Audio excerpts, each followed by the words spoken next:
Right now, somewhere in your brain, there's a stranger. You've never met them. You don't know their voice, their face, what their day actually looks like. But they know everything about you. They know every time you hit snooze instead of getting up. Every I'll start Monday that quietly turned into I'll start next Monday. Every message you didn't send. Every risk you talked yourself out of. That stranger is you. 10 years from now, here's the part that should bother you a little. Scientists have looked inside people's brains while they think about their future selves. And something strange happens. The brain lights up almost exactly the same way it does when a person thinks about a total stranger on the street. Not future me, an actual stranger. Which might explain something that's been bothering you for a long time. Why is it so easy to make a promise to your future self, and just as easy to break it the next day? Maybe it's because your brain isn't experiencing it as a promise to yourself at all. It's experiencing it as a favor for someone else, someone you'll never really have to face. This isn't a video about discipline. It's not about motivation, or grinding harder, or waking up earlier. It's about something stranger, and honestly more useful. Who are you quietly building, one decision at a time, without ever noticing you're doing it? By the end of this, you won't be able to look at a single small choice the same way again. Think about the last time you said you'd do something tomorrow. Go to the gym tomorrow. Start the assignment tomorrow. Have the hard conversation tomorrow. In that moment, you weren't lying. You meant it. Tomorrow you was going to handle it. But tomorrow came, and suddenly you were tomorrow you. And tomorrow you didn't feel like the same confident person who made that promise. Tomorrow you was tired, or distracted, or scared, and quietly pushed it to the next tomorrow. This isn't a willpower problem. It's a distance problem. Picture holding a $100 bill. It's right in your hand. You can feel it.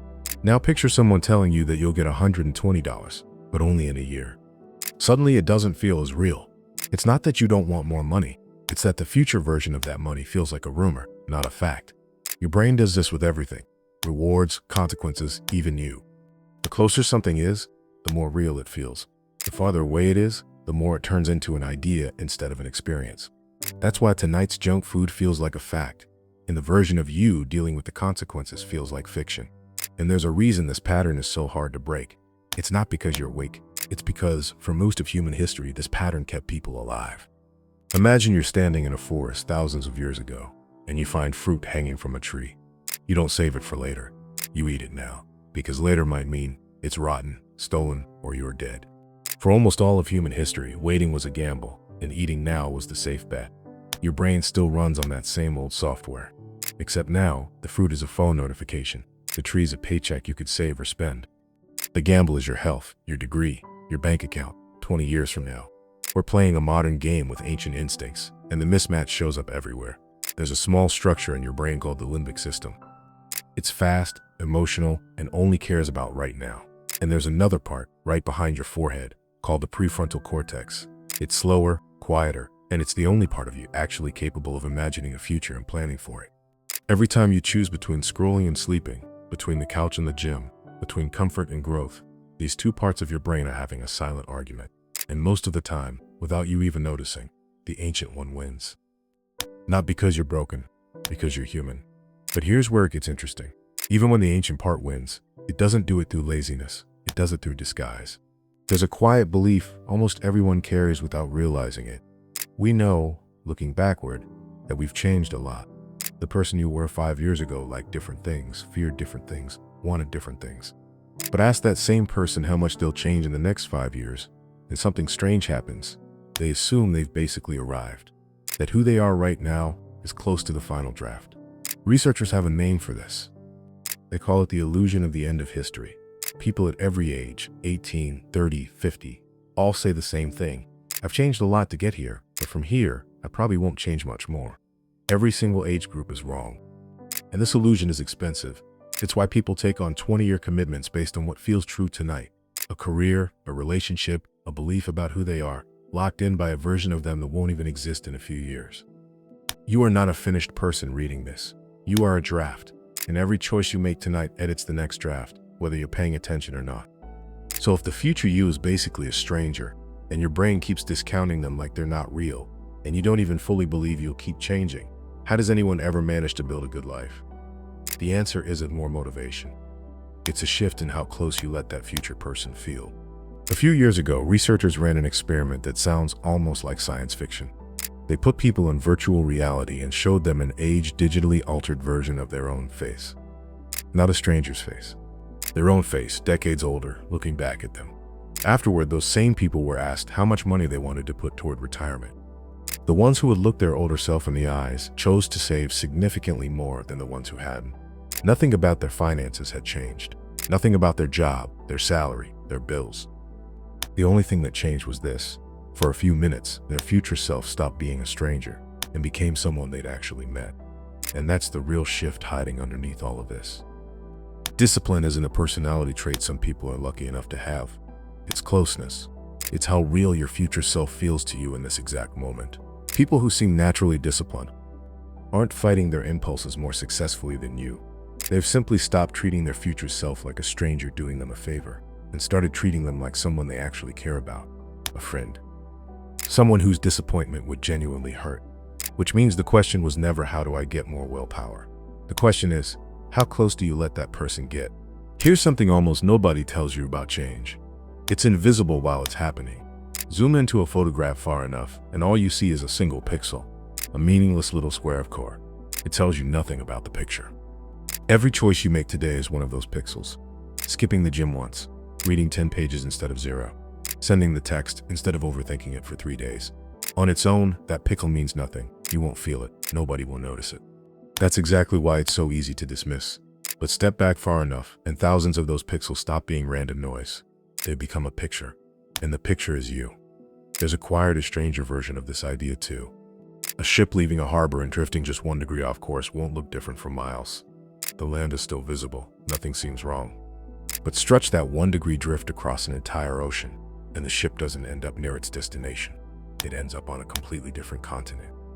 That's the part that should sit with you. You are almost never one big decision away from the life you want, or the life you're afraid of. You're 1 degree away, right now, today, and most people never notice the drift, because a single degree never feels like an emergency. There was a man who spent most of his life working 2 quiet, unremarkable jobs, pumping gas, sweeping floors as a janitor. He drove an old car, wore the same worn jacket for years, and nobody who met him would have guessed anything unusual about his life. When he died in his 90s, he left behind $8 million. He hadn't won a lottery. He hadn't inherited a fortune. He had simply taken small, unremarkable amounts of money, again and again, for decades, and let time do something most of us never give it the chance to do. Nobody ever saw him make a genius decision. There was no single dramatic moment, just thousands of small, boring, repeated ones, invisible in the moment, undeniable decades later. Compare that to someone on the opposite end. Not through some catastrophic failure, but through the same invisible math working in the other direction. A few dollars spent instead of saved, a workout skipped instead of done, a degree half finished instead of completed. None of it feels significant on any single night. That's the trap. Both the mansion and the wreckage are built the exact same way. One decision at a time, so quiet you never notice which one you're building. Here's a strange contradiction worth sitting with. Doctors who spend their entire careers researching cancer sometimes still smoke. They understand the science better than almost anyone alive. They've seen the scans, they've delivered the diagnoses. And yet, knowledge alone doesn't save them, because knowing something and feeling it are 2 completely different processes in the brain.